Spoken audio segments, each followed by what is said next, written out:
cuando el verano duró 10 millones de años. Hola, amigos de Jurassic Falls. ¿Alguna vez han escuchado esa frase tan conocida?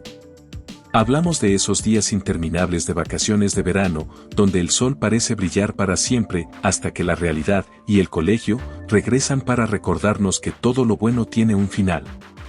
Es una sensación universal, ¿verdad? Amamos el verano, la luz, el calor, los planes, pero inevitablemente llega su fin. Sin embargo, ¿se han puesto a imaginar qué pasaría si ese verano nunca terminara? Si un día el calor comenzara y simplemente continuara, sin pausa, por años, siglos, milenios. Pues resulta que no tenemos que usar mucha imaginación, porque nuestro planeta vivió exactamente eso. No fue para siempre, pero se acercó bastante, un verano que se extendió por la escalofriante cifra de asterisco 10 millones de años. Y créanme, en ese punto, ¿quién lleva la cuenta? Tal vez en este momento sientan un poco de envidia pensando en las criaturas que disfrutaron de un sol eterno, pero les advierto, tengan cuidado con lo que desean, porque este paraíso cálido no fue precisamente un jardín de delicias. Este episodio infernal de la Tierra sucedió durante una época que ya de por sí era complicada para la vida, el Cretácico. Esto puede confundir a algunos, porque el Cretácico, e incluso toda la era mesozoica, es famosa por haber sido mucho más cálida que nuestro presente. Pero durante este evento, las cosas se pusieron anormalmente calientes, incluso para los dinosaurios. Este extraño capítulo en la historia del planeta es conocido hoy como el máximo térmico del Cretácico, o como me gusta llamarlo a mí, el verano más largo en la historia de la Tierra. Y aunque muchos piensan que el Cretácico es sinónimo del Tiranosaurio Rex, todo esto ocurrió mucho antes de que el Rex fuera siquiera un pensamiento en la mente de la evolución. Nuestra historia comienza hace unos 100 millones de años, en los albores del Cretácico tardío. Y la verdad es que las cosas ya estaban bastante fuera de control en el planeta. Piensen en esto. Teníamos terópodos gigantes como el Spinosaurus y el Carcharodontosaurus viviendo literalmente en el mismo ambiente en África, mientras que, al otro lado del charco, en Argentina, el descomunal Giganotosaurus ya andaba pisoteando el suelo. Eso es muchísimos dientes para repartir, sin duda. Y no olvidemos que, dependiendo del lugar donde les tocara aterrizar, también tendrían que preocuparse por supercocodrilos, megaraptores, ornitisquios gigantes y, por supuesto, el calor, que para nosotros habría sido casi insoportable. Hace 100 millones de años, la Tierra estaba específicamente en la etapa cenomaniense, y las temperaturas ya eran bastante altas, los mares en latitudes medias alcanzaban los 31 grados centígrados, unos 88 grados Fahrenheit. Así que nadar en el mar habría sido como meterse en una piscina climatizada. En general, las temperaturas globales eran unos 10 grados centígrados o 18 grados Fahrenheit, más cálidas que las actuales, lo que llevó a condiciones tropicales generalizadas, bosques exuberantes y, presumiblemente, una cantidad astronómica de insectos. En las regiones polares, las cosas eran aún más cálidas en cierto sentido, con temperaturas unos 17 grados centígrados o 30 grados Fahrenheit, más altas que las condiciones polares actuales. En otras palabras, pasear por las playas de la Antártida en esa época se habría sentido como dar un paseo por Suiza. Puede sonar pintoresco, pero con este calor también llegó mucha más vida a la Antártida y al Polo Norte, por lo que su caminata podría haber sido interrumpida por algunas caras más bien indeseables. Pero aquí está lo más loco, aunque innegablemente caliente, hace 100 millones de años era solo el comienzo. Básicamente, era el primer día antes de que el verano comenzara oficialmente, porque algo grande estaba gestándose. Algo que solo podría sentir, no ver ni tocar, porque estaba sucediendo en el aire. Y tenía que ver con un viejo conocido, el CO2. Lo sé, lo sé. El dióxido de carbono parece aparecer en todos lados y en cada evento climático. Pero esta vez las cosas fueron muy diferentes, porque la atmósfera se estaba convirtiendo básicamente en una sopa de este gas. Y la razón de esto pudo haber sido bastante extraña. Normalmente no esperaríamos que el agua fuera la culpable de un aumento de dióxido de carbono, pero en el Cretácico lo fue, más o menos. Había un cuerpo de agua específico al que culpar, el Océano Atlántico. El Atlántico hoy es el segundo océano más grande de la Tierra, con 4.830 kilómetros de ancho en su punto más extenso, lo suficientemente grande como para cubrir literalmente el 17% de toda la superficie terrestre. Así que es difícil imaginar que en un momento fue más pequeño, mucho más pequeño. De hecho, hace 180 millones de años, ni siquiera existía. Todo esto comenzó a cambiar cuando el supercontinente de Pangea empezó a separarse. El espacio entre Europa, Norteamérica, África y Sudamérica se abrió, y en el hueco que dejaron, el agua se filtró, creando el Océano Atlántico. Y aunque el proceso de su nacimiento se extendió durante millones y millones de años, fue bastante violento en cierto sentido, ya que su apertura provocó enormes aumentos en terremotos y vulcanismo submarino, elevando drásticamente los niveles de dióxido de carbono, especialmente cuando el Cenomaniense llegaba a su fin. Además de esto, la formación del Atlántico provocó un aumento del nivel del mar en todo el mundo. Y cuando sube el nivel del mar, la cantidad de tierra disminuye, reduciendo así la cantidad de bosques y árboles que el planeta podía producir y, por lo tanto, causando niveles aún más altos de CO2. Y luego, como si fuera poco, el nacimiento del océano también formó una nueva puerta de entrada que cambió fundamentalmente la forma en que el calor se transportaba por el mundo.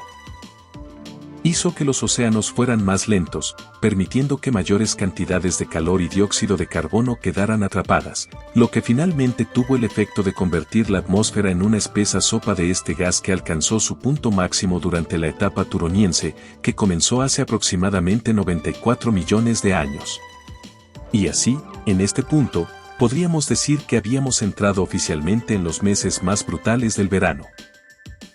Solo que en este caso, la escala de tiempo no era de semanas, sino de millones de años. Se estima que el dióxido de carbono pudo haber alcanzado las 2000 partes por millón durante este tiempo, lo que puede sonar como un número aleatorio, pero para ponerlo en contexto, eso es asterisco 7 veces mayor que los niveles de CO2 preindustriales. Es una de las concentraciones más altas en la historia de la Tierra, lo que hizo que los días se sintieran más largos. O al menos eso debió haber parecido, porque simplemente hacía un calor cruel. Estamos hablando de días en los que la temperatura promedio en los mares de latitudes medias era de unos 38 grados centígrados, unos 100 grados Fahrenheit. Y eso es solo el promedio. Esto es 14 grados centígrados más alto que los promedios altos actuales, lo que convierte a este en el punto más caliente conocido de la Tierra en los últimos 200 millones de años. Como resultado, incluso viajar a ciertas partes de Rusia o Canadá les presentaría condiciones tropicales, mientras que los polos en sí mantenían climas templado-cálidos. Pero si insisten en viajar en el tiempo a este periodo, les recomendaría que, además de empacar un ventilador portátil, vieran otro de mis videos como una pequeña guía de supervivencia. Similar a otros eventos climáticos extremos, parece que el máximo térmico del Cretácico tuvo impactos brutales en el sistema hidrológico, lo que en este caso resultó en que el clima se amplificara, donde era húmedo, todo se volvió más lluvioso e inundable, mientras que las áreas secas se volvieron aún más desérticas que antes. Y algo además del clima que también fue mucho más extremo durante el Turoniense fue, simplemente, la geografía. El mundo estaba haciendo cosas muy extrañas. Como mencioné brevemente antes, el nivel del mar había subido durante este verano prolongado, pero quizás me quedé corto al describir lo grave que era la situación. Fue en esta etapa que el nivel del mar posiblemente alcanzó su punto más alto de todos los tiempos, con el agua llegando a estar hasta 300 metros, o casi 1000 pies, por encima del nivel actual. En otras palabras, más de 5 veces la altura de la Torre de Pisa. Y si algo así sucediera hoy, el mundo se vería un poco así, y la humanidad estaría en serios problemas. Esta diferencia astronómica en el nivel del mar, combinada con la posición de las placas tectónicas de la Tierra, condujo a lo que yo llamo la Tierra fracturada, algo que no es difícil de ver al observar un mapa de la época. Los mares y océanos essentially aislando muchas partes de la Tierra y creando varios mares interiores gigantes que inundaron gran parte de las costas y dividieron continentes. Ahora, Esta abundancia de mares tropicales cálidos podría hacerles pensar que tal vez sea mejor idea enfrentarse a los dinosaurios del Turoniense. Pero en realidad, por un breve tiempo durante este verano eterno, se podría decir que el mundo se volvió ligeramente más seguro para estar en el agua que en tierra. Lo sé, no es lo usual. Resulta que un verano potenciado y una gran cantidad de dióxido de carbono, junto con los cambios en la circulación oceánica, no son exactamente lo mejor para la vida marina. Puede que les sorprenda escuchar esto, pero quizás tenemos que agradecer a este evento por la falta de ciertas monstruosidades en el agua, ya que hubo dos grupos icónicos de reptiles marinos que tuvieron problemas para soportar este megaverano. El primer grupo fueron los ictiosaurios, un orden de reptiles marinos que había sido un elemento básico en los océanos mesozoicos durante cientos de millones de años, posiblemente apareciendo incluso antes del Mesozoico, en el Pérmico. En promedio, estas criaturas a menudo tenían una apariencia similar a la de un delfín, aunque obviamente no eran sus ancestros, siendo reptiles muy diferentes. Pero como los delfines, fueron enormemente exitosos en todo el mundo, expandiéndose a casi todos los nichos posibles, mientras que también alcanzaban la mayoría de los logros de tamaño. Algunos eran diminutos y otros estaban a la escala de grandes ballenas. Sin embargo, esta vez la ciencia no pudo salvarlos. El cambio climático y oceánico condujo a una caída monumental para este orden, ya que el cambio en los ambientes submarinos resultó catastrófico. Algo que definitivamente no fue ayudado por el hecho de que los ictiosaurios ya estaban luchando un poco antes, habiendo alcanzado una meseta en su diversidad. Y para cuando terminó el verano, un reinado de 150 millones de años había llegado a su fin. Y como dije, no fueron los únicos iconos en ser borrados permanentemente durante estos días de verano, ya que otro grupo con mala suerte fue, podría decirse, aún más icónico durante el Mesozoico posterior y había sido el depredador ápice indiscutible de los océanos, los plesiosaurios. Estos tipos eran esencialmente botes de remos gigantes nadadores, pero con cráneos masivos llenos de algunos de los dientes más espantosos que se podían encontrar en todo el planeta. Y durante millones de años, fueron algunos de los asesinos más eficientes jamás vistos, capaces de acabar con casi cualquier cosa que atraparan. De hecho, eran tan dominantes que incluso restringieron el éxito de lo que ahora consideramos los animales más aterradores del océano, los tiburones. Pero al igual que los ictiosaurios, parece que demasiado verano no fue tan bueno para los plesiosaurios, y se fueron desvaneciendo lentamente como grupo, volviéndose menos diversos y más pequeños hasta que simplemente no quedó ninguno. Posiblemente fue una combinación de los ecosistemas cambiantes y, quizás, el hecho de que una de sus principales fuentes de alimento, los ictiosaurios, también se estaba extinguiendo. Pero antes de que tomen sus trajes de baño y se lancen a estas aguas cálidas, esperando que sea completamente seguro, debo advertirles, porque el máximo térmico del Cretácico puede haber quemado a algunos animales marinos, pero no logró afectar a otros. De hecho, un grupo de criaturas inductores de fobias marinas podría incluso tener que agradecer a este evento por su eventual regreso. Y esos serían, por supuesto, los tiburones que acabo de mencionar. Puede ser difícil de imaginar por lo aterradores que son ahora, pero en un momento, concretamente antes del máximo térmico, este grupo no lo estaba haciendo tan bien, sucumbiendo no solo ante los plesiosaurios, sino también ante otros. Sin embargo, el largo verano les tendió una mano misericordiosa, reduciendo la competencia y, por lo tanto, aumentando su diversidad general. Y, desafortunadamente, también parece que los tiburones en ese momento estaban entrenando muy duro, aumentando su tamaño a proporciones no vistas en casi 100 millones de años antes del Cretácico. Esto a su vez llevó a la aparición de criaturas como el Cardabiodon, un tipo de tiburón macrólido que merodeaba las aguas cerca de Australia, Norteamérica, Inglaterra y Kazajistán. Probablemente fue uno de los primeros tiburones en convertirse en un depredador ápice en esos días. Los individuos completamente maduros habrían alcanzado hasta 5.5 metros o 18 pies de longitud, similar a un gran tiburón blanco adulto. Y no solo era similar en tamaño, sino que también se parecía físicamente, con una forma corporal comparable, siendo la principal diferencia que tenía una cabeza más rechoncha y dientes diferentes, que por cierto seguían siendo muy letales. afilados como navajas y robustos, lo que se cree que le permitía atacar a una variedad de plesiosaurios y otros reptiles marinos. Irónicamente, aunque nadar con uno de estos habría significado problemas, no era el pez más grande en el estanque. No, ese título se lo llevaba el Cretoxirina, un tiburón relativamente poco conocido que fue en realidad uno de los más grandes que haya vivido jamás. Encontrado dentro del mar interior occidental y en varias partes de África, Europa y Asia, este pez también era un macrólido, pero uno muy, muy grande. En algunos casos, podría alcanzar hasta 11.28 metros o 37 pies de largo, con un peso de varias toneladas.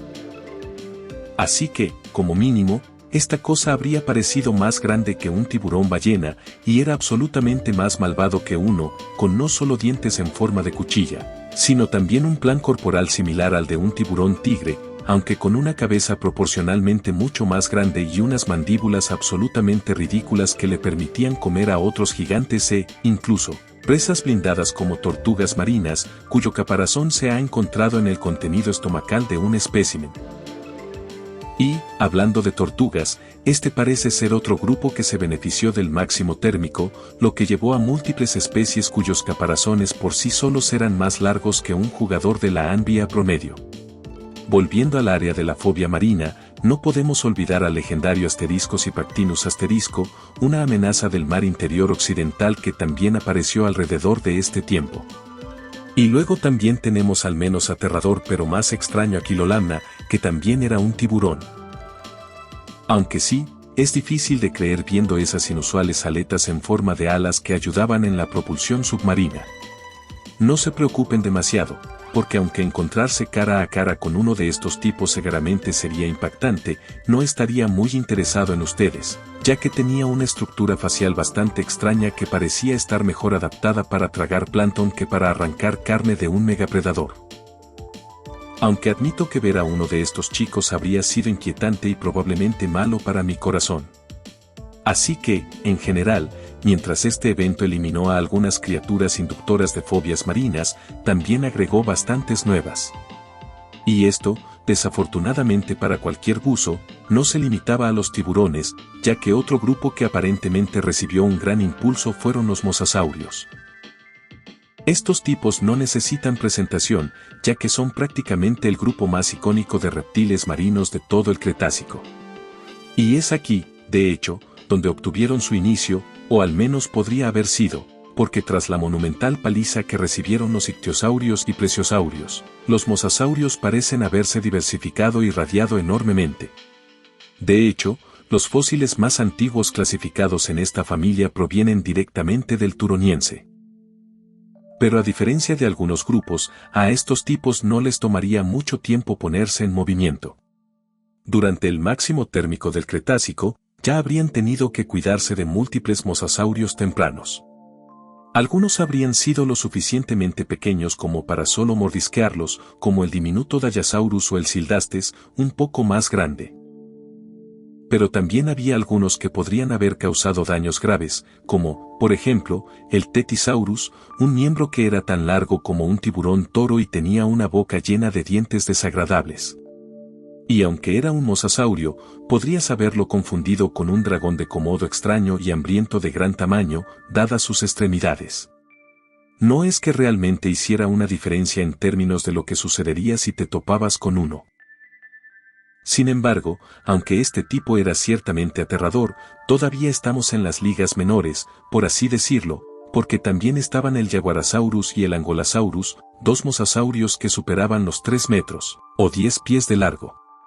Y, de hecho, el Angolasaurus, según hallazgos recientes, podría haber medido unos masivos 9 metros, o casi 30 pies, un montón de reptil.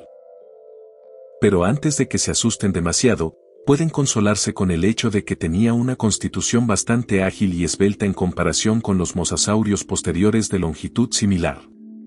Dicho esto, había un último tipo en escena que definitivamente no era esbelto y probablemente el primer mosasaurio verdaderamente gigante, el Tilosaurus. Sé que no esperaban a ese tipo, ya que usualmente pensamos en esta criatura viviendo junto al Mosasaurus mucho más tarde. Pero sí, en el mar interior occidental, podrían haberse topado con este tipo durante el Turoniense. Aunque mientras el Tylosaurus algún día se convertiría en uno de los depredadores marinos más grandes de todo el Cretácico, se mantuvo de un tamaño más pequeño durante el Turoniense, ya que las especies más tempranas medían unos 7 metros, 23 pies, de largo, a diferencia de las posteriores, que podrían haber alcanzado casi el doble de tamaño. Sin embargo, estos primeros tilosaurios seguían siendo mucho más robustos que el Angulasaurus, lo que les permitía cazar una amplia gama de presas, incluyendo, por cierto, muchas cosas mucho más grandes que nosotros. Así que, cuidado. Pero como dije, aunque las aguas de esta época albergaban algunas criaturas cuestionables, yo todavía habría elegido el agua antes que la tierra, porque en tierra verde significaba muchos más problemas que en el azul. Para empezar, en tierra, el calor opresivo se habría sentido mucho más incómodo. Y luego, por supuesto, también estaban los dinosaurios. Muchos dinosaurios.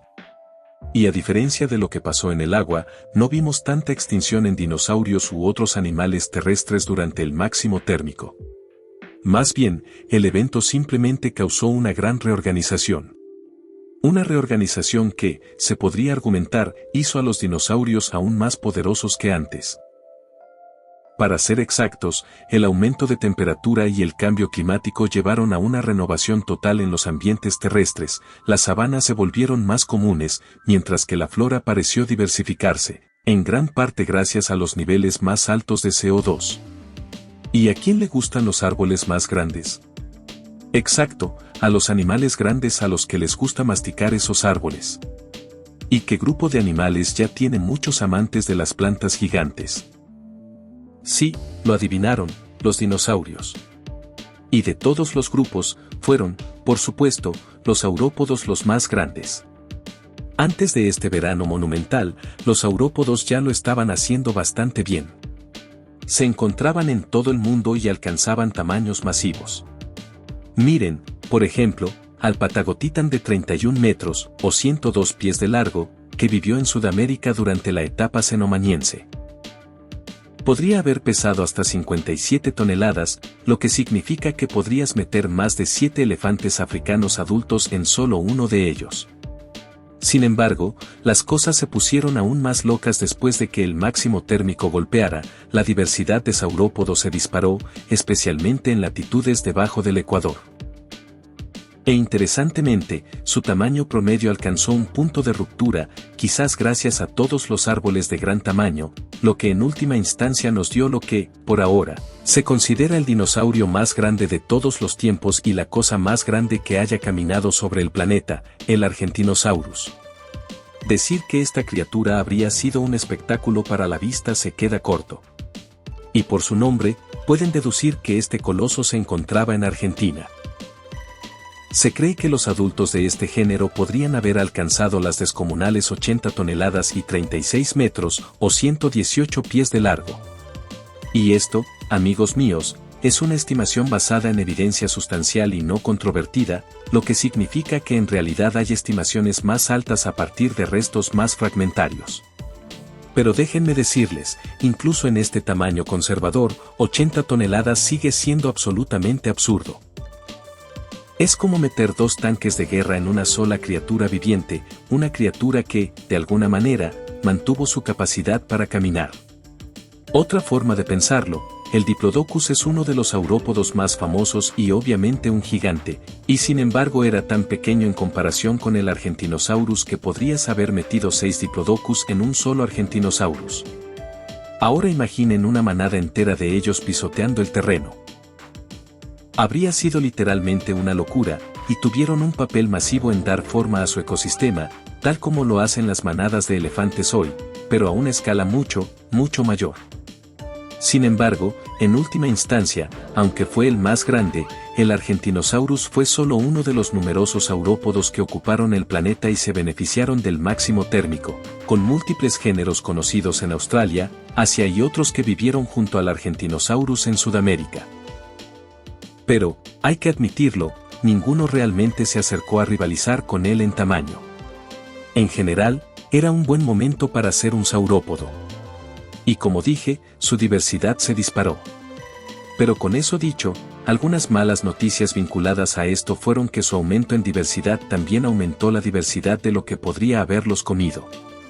En otras palabras, los terópodos también experimentaron un aumento en diversidad en las latitudes más bajas, lo que resultó en algunas caras bastante feroces. Solo en Argentina, no había uno, sino *3 terópodos muy grandes que acechaban la tierra, todos pertenecientes a la familia Carcharodontosauridae, una familia viciosa de terópodos con dientes inusualmente afilados, muy aserrados, que podían causar hemorragias catastróficas y daños terribles en los tejidos. Los tres géneros a los que me refiero son Mapusaurus, Merosaurus, aunque algunos lo consideran Tyrannotitan y Tyrannotitan, propiamente dicho. Todos con un peso de más de 4 toneladas, haciendo que cada uno de ellos fuera más de 4 veces el tamaño de un oso polar máximo registrado. Y eso es solo el mínimo, ya que el Mapusaurus y el Tyrannotitan podrían haber estado cerca de las 6 toneladas y medir 12.6 metros, o 41 pies de largo, colocándolos entre los terópodos más grandes jamás descubiertos. Y fueron estos tipos los que podrían haber sido los cazadores de los animales más grandes que jamás caminaron. Posiblemente, en algunos casos, utilizando la caza en manada, ya que hay evidencia de carcharodontosáuridos grandes excavados en múltiples números. Aunque incluso si este fuera el caso, los investigadores aún piensan que un Argentinosaurus adulto sano probablemente era demasiado grande para cualquier depredador. Una cosa que puedo decir con seguridad es que no me habría gustado estar cerca de ninguno de estos tipos, y por extensión, en la Argentina prehistórica. Y eso es todo antes de considerar el hecho de que todavía había una plétora de otros terópodos que habrían absolutamente amado picar algo como nosotros. Esto incluía un megaraptórido de 6 metros, o 20 pies de largo, llamado Aoniraptor. Y a estas alturas ya deberían saber que esto significaba problemas, porque este tipo de terópodo mataba de la peor manera posible, probablemente ensartando a la presa con sus enormes garras frontales y luego comiéndosela como un pincho. Y dado su tamaño, definitivamente no tenía problemas para levantar criaturas del tamaño de un humano. Junto a esto, los abelisáuridos también parecían prosperar en el área, representados por 3 tipos diferentes, el Hylochelesia, el Scorpiovenator y el Aucasaurus. Y escuchen esto, estos 3 abelisaurios eran similares en tamaño al megaraptórido, de unos 6 metros de largo, aunque un poco más ligeros, con un peso de menos de 1 tonelada. También, por supuesto, carecían de esos brazos y garras gigantes, en cambio, tenían lo que parecían salchichas por manos. Pero antes de que se atrevan a reírse de ellos, tengan en cuenta que no se necesitan brazos para ser altamente letales. Cada uno poseía una cabeza robusta y acortada, unida a poderosos músculos del cuello y adornada con dientes cerrados, lo que combinado resultaba en una táctica de mordida y sujeción muy efectiva que usaban para someter a sus presas. Algunos estudios incluso sugieren que esta familia evolucionó sus formas y rasgos extraños en parte debido a la especialización en la caza de saurópodos. Y ellos, junto con los carcharodontosauridos, parecen haber sido los terópodos de moda durante el verano, encontrándose en la mayoría de las ubicaciones incluso fuera de Sudamérica. Sin embargo, afortunadamente, su tamaño y diversidad, al igual que la de los saurópodos, disminuía un poco una vez que salían del continente, posiblemente como resultado de la latitud específica de Sudamérica. Sin embargo, lo que sí parecía estar ausente en el sur y prosperando en otros lugares eran otros 2 grupos de terópodos, grupos extraños, de hecho. Estoy hablando de los ptericinosauridos y los oviraptorosaurios. Ambos grupos ya existían desde hacía mucho tiempo en este punto, pero cada uno experimentó un impulso durante el Turoniense. Para los ptericinosauridos, esto se refleja principalmente en la cantidad de géneros existentes, con múltiples tipos viviendo al mismo tiempo, incluyendo al Notronijus y al Segnosaurus. El Segnosaurus era en realidad un ptericinosaurido bastante grande que podía superar las 4 toneladas métricas, haciéndolo más grande que un Allosaurus. Pero no hay que preocuparse demasiado, ya que estos tipos eran bastante amigables, al menos en el sentido de que eran herbívoros según la forma de sus dientes, y podrían haber usado sus grandes garras para arrancar hojas, para exhibición o quizás defensa, pero definitivamente no para cazar. Mientras tanto, los oviraptorosaurios también se agrandaron, y de una manera aún más llamativa. A diferencia de los ptericinosauridos, fue durante el máximo térmico del Cretácico que obtuvimos al oviraptorosaurio más grande de todos los tiempos, un género apropiadamente llamado Gigantoraptor. Este terópodo era esencialmente una avestruz gigantesca con la que te podrías haber topado si viajaras a la Mongolia del Turoniense, que en ese momento era una mezcla de bosques muy húmedos, llanuras aluviales y algunos entornos semiáridos. Y aquí residía el Gigantoraptor. Lo interesante de este tipo es que, aunque no era más grande que, digamos, el Segnosaurus, era increíblemente masivo para un oviraptorosaurio, con los especímenes más grandes midiendo 8 metros, 26 pies, de largo y de pie a 3.5 metros, 11 pies, en la cadera, haciéndolo casi tan alto como una jirafa, pero mucho más pesado, con un peso de unas 2 toneladas. Investigaciones recientes lo rebajan de las 8 toneladas iniciales, pero sigue siendo gigante. Así que básicamente el equivalente a varias avestruces juntas. Y esto es súper loco porque el siguiente más grande de su tipo que conocemos es literalmente mucho más pequeño. Obviamente, esa vitamina D del verano eterno estaba haciendo algo. Pero también lleva a la pregunta más seria, ¿qué cambio sufriría un oviraptor al volverse tan grande? La respuesta, como era de esperar, son cambios en la dieta y el estilo de vida. De todos los tipos de oviraptorosaurios, el Gigantoraptor tenía con mucho el pico más profundo y los bordes de sus mandíbulas más afilados, lo que significa que técnicamente podría haber procesado tanto material vegetal como carne. Y cuando añades el hecho de que, dado su gran tamaño y, por lo tanto, sus altas necesidades energéticas, se presume que este tipo habría sido en realidad un omnívoro más generalista, comiendo casi cualquier cosa que pudiera atrapar, se moviera o no, lo que encajaba bastante bien en sus entornos variados. Así que, en general, está claro que a los terópodos les fue bastante bien durante el máximo térmico, e incluso los tiranosauroides se podían encontrar en todo el mundo, aunque en este momento seguían siendo principalmente depredadores pequeños por el momento.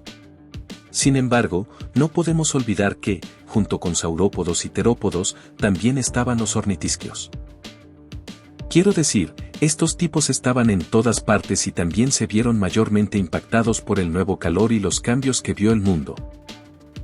Y lo que es bastante interesante acerca de ellos es que, mientras los terópodos vieron un aumento de diversidad donde se encontraban los saurópodos, fue con los ornitisquios que los terópodos tuvieron una correlación aún más fuerte, especialmente en el hemisferio norte, donde ambos grupos tuvieron picos masivos en el número de especies, mientras que los saurópodos lo hacían menos por aquí. En el caso de los ornitisquios, esto resultó en una plétora de nuevos anquilosaurios, ceratopsianos y, por supuesto, hadrosaurios apareciendo por todas partes. Asia, en particular, parecía ser un punto caliente, sin juego de palabras. Vemos que dentro del entorno del Gigantoraptor y áreas circundantes vivía una multitud de otros dinosaurios, como el Bactrosaurus y el Gilmoreosaurus, mientras que en China se encontraron múltiples anquilosaurinos y ceratopsianos, similar a la situación en América del Norte.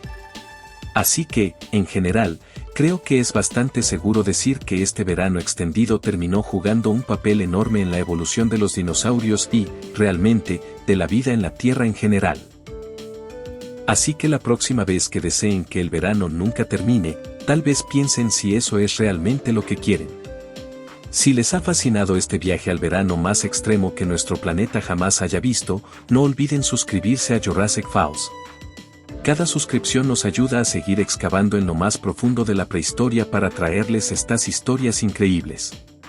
Y si creen que a alguien más le podría interesar conocer este capítulo infernal de la historia natural, compartan este video. La aventura en nuestro canal apenas comienza, y tenemos muchas más eras por explorar, criaturas por descubrir y misterios por resolver.